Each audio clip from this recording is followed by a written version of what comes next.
So, ladies and gentlemen, thank you for coming. Thank you for getting here. This is a really good start to your adventure. Let me know if anyone's interested in talking more about our tours, and enjoy the rest of your time at this caravan park, and make sure you do Jeff's Round Town 2-hour bus tour.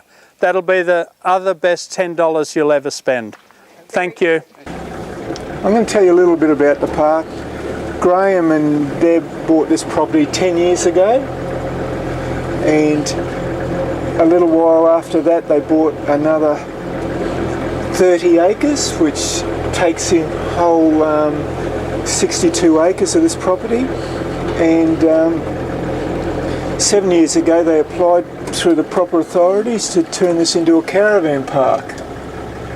And then there was three opposition towards them. There was a Bailey Bar, Evening Star and Cobb & Co, which wouldn't surprise too many people. Are they coming? Is that lady waiting? No, she's doing her laundry. Oh, okay. So anyway, it went through and they got the caravan park, and that was the first amenity blocks over there, and the second one came later, plus the laundry.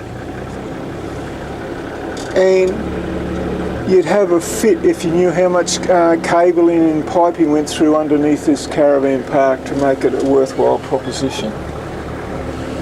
And it works very well. We've got all 34 drive-through sites, soon to be 36 in the coming week. And it works very well. It's good for the older ones, they don't have to reverse. Some people it doesn't worry, but it certainly affects others. I've caravanned all my whole life, pretty well. I've camped since I was a young lad. My parents took me to Bribie Island in a bassinet and camped, so I've camped my whole life, so there's nothing I don't know about camping. And we're very fortunate, we've got some good workers here on this property, and we've got Norm and his good wife Irene, who do all the gardening. This was a piggery prior to Graham and Debbie buying it, and that's part of the stalls over there.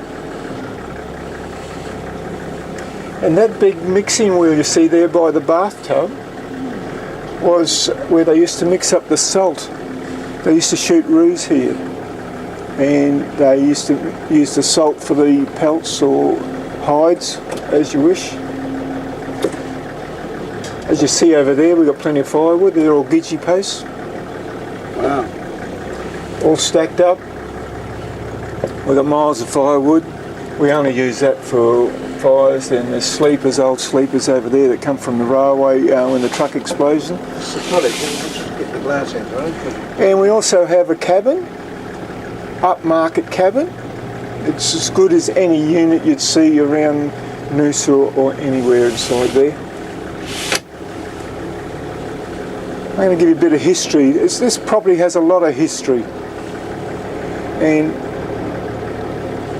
because it was a piggery, that was the old slaughterhouse for it. See the rails over the top there, like the old butcher shop type thing? That's where they used to slaughter the pigs. And prior to 1932, this was the race course for Charleville.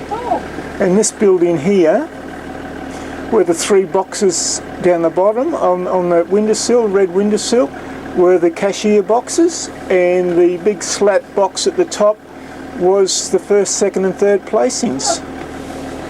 So it's got lots of history, and Graham likes to keep things as they were, the owner. Of course they stopped them slaughtering because they had to have proper people to do it, butchers. And over here where the workshop is was Corona's bar for the races. Who owns Harry Corona's, he was the first Greek to hold a liquor licence within Australia.